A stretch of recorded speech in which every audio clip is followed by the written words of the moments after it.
대낮 도심에서 한 여성이 진짜 백주 대낮에 납치될 뻔했어요. 저는 우리나라 아닌 줄 알았습니다. 그러니까요. 이게 지난 7일에 경기도 성남에서 있었던 일인데요. 점심시간이라고 하는데 갑자기 여성의 비명 소리가 울려 퍼집니다. 창밖을 내다보니까 한 남성이 여자를 강제로 차 안에 태우려고 하고 있었습니다. 알고 보니까 이게 2인조 강도가 한 여행사 사무실에 들어가서 금고를 열게 한 다음에 800만 원 정도를 훔치고 더 훔치기 위해서 업주를 납치해서 차에 태운 상황입니다. 차가 잠깐 멈춘 틈을 타서 여성이 비명을 지르면서 구조 요청을 한 상황입니다. 자, 그런데 그때 바로 이 빌런을 네. 잡기 위한 히어로가 등장했습니다. 자, 이 히어로 이 씨입니다. 이 씨인데요. 이 점심시간에 밥 먹고 사무실에 복귀해서 일을 하려고 하는데 갑자기 살려주세요! 이런 비명소리 듣고 아하. 요새는 그 비명소리 들어도 보는 사람도 별로 없는데 밖을 내다보니까 정말 문제가 어떤 여성이 이 감금이 당하고 차에 막 그런 모습들을 봤습니다. 보자마자 이분 바로 내려갑니다. 내려가서 이 중국 국적의 남성들을 이 손으로 붙잡았던 아주 그런 사건입니다. 정말 그 비명 소리 듣고 바로 이렇게 달려나가기가 쉽지 않으셨을 텐데, 자, 여기서 두 번째 사건 체크포인트 짚어보죠. 그렇습니다. 구조 요청에 무작정 달려나갔다는 겁니다. 자, 이 영웅 시민 얘기 직접 한번 들어보시죠.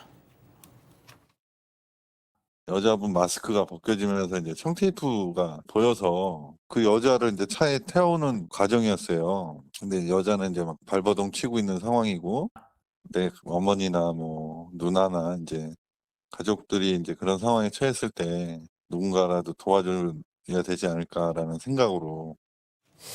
아, 팀장님, 흉기까지 들고 있고 또 이게 2인조였다는 건데 혼자 저 같으면 못 갑니다. 저는. 못 가는데요. 2인조인데 한 명은 이제 그 사무실에 있었고 한 사람이 이제 강제로 태우려고 했던 건데 이제 돈을 일취하려고 했던 거죠. 그런데 그 살려달라 소리 들었을 때 즉각적으로 이분이 뛰어갔지 않습니까? 당시에는 아마 강도인지는 몰랐을 거예요. 뭐 스토커라고 볼 수도 있는데 가서 보니까 테이프도 입에 둘렀고 강도를 직감했는데도 불구하고 그분이 몸을 던져서 막은 거죠. 사실은 이게 쉽지 않습니다. 왜냐하면 강도들이 흉기를 갖고 다니지 않습니까? 예. 근데 흉기를 꺼내 들으면 일반 무도인이라든지 경찰들도 쉽지 않거든요. 예. 근데 이분이 자기 몸을 던져가지고 그 강도를 제압을 했다는 거예요. 아유, 그리고 또 도망가는 거 다시 잡았어요. 예. 그래가지고 잡은 다음에 경찰에게 인기를 했던 거예요. 예. 그러니까 이분에 대해서는 정말 제가 박수를 여러 번 쳐도 아깝지 않습니다. 예. 아무튼 자기가 그 범죄를 보고 막으려고 좀 정의롭게 뛰어간 것에 대해서 정말 훌륭한 시민이라고 생각이 듭니다.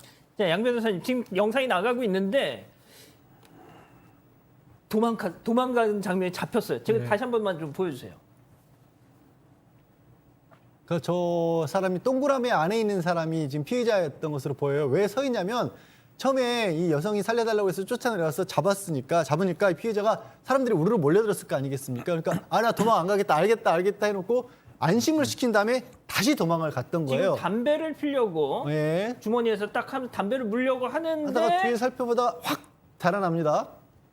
예. 자, 지금 주랭랑 예, 저걸 또 다시 쫓아가서 또 잡기까지 하시는 예. 거예요. 대단하다. 정말 대단하신 게 아까 이제 그 경찰분에게 어떻게 보면 표창장 같은 걸 받는 걸 보니까 우리 김은배 팀장님 같은 체격도 아니에요. 그냥 되게 평범해 보이시는데 저 정말요. 오른쪽에 지금 보이시잖아요. 오른쪽에 계신 분. 예, 물론 자켓을 벗으시면 어쩔지 모르겠습니다만 그저 평범해 보이시는데 정말 대단하시네요.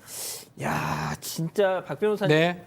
진짜 이런 분은 말이죠. 상 받아야죠. 상 예. 받아야 되고 정말 저런 거는 전 좀 유전자가 좀 있는 게 아닌가 개인적으로 생각이 좀 듭니다.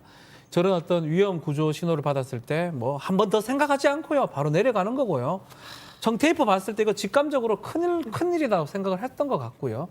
근데 사실은 이 생각을 좀 해봐야 돼요. 만약 저거를 막지 않았다면 강도가 이 여성한테, 이 피해자한테 상당한 위해를 끼쳤을 가능성 배제할 수 없습니다. 아니, 생명 세상에 신체. 입에 청테이프를 그렇죠. 붙여놨대잖아요. 그러다 보니까 이 피해자에서 이렇게 얘기를 합니다. 그분 아니었으면 정말 어떤 일이 벌어질지 상상도 못 하는데 정말 은인이다. 뭐 그렇게 생각할 수밖에 없겠죠.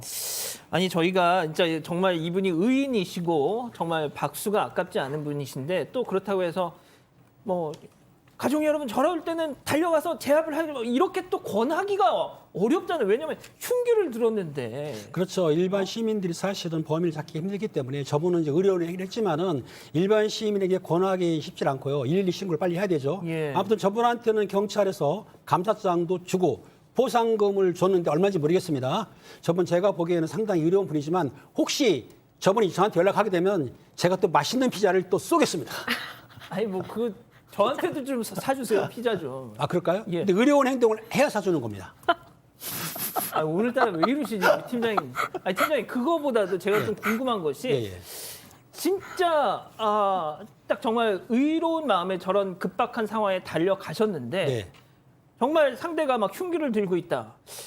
정말 이제 피할 방법이 없다. 이럴 때 뭔가 좀 딱 할 수 있는 뭐 방법 뭐 없을까요? 가장 좋은 방법은 피해야죠. 피하는 겁니다. 일반 시민들 피하는 거고 요 사람들 휴대폰이 있기 때문에 112 신고가 제일 빠른 방법이고 실제적으로 흉기를 들은 흉악범이나 강도를 잡으려고 하다가 인명이 살상될 수 있기 때문에 저는 권하지 않거든요. 예. 흉기를 끌었을 경우에는 피하셔가지고 112 신고를 해주세요. 그게 좋은 것이지 직접 권고하기는 조금 권하지 않습니다. 그렇군요. 알겠습니다. 양 변호사님, 이 공범 그러고 보니까 공범 얘기를 안 했네요. 공범은 이제 사무실 안에 있었다고 했잖아요. 피의자가 잡히는 거를 보고 일단 도망을 쳤는데 수사기관에서 사실 한 사람이 잡혔고 어디에서 어떻게 왔는지 쉽게 추적을 할 거 아니겠습니까? 추적을 시작하는 걸 알고 다음날 자수했답니다. 그렇군요. 잘 됐습니다. 자, 두 번째 사건 이 정도로 정리하고요.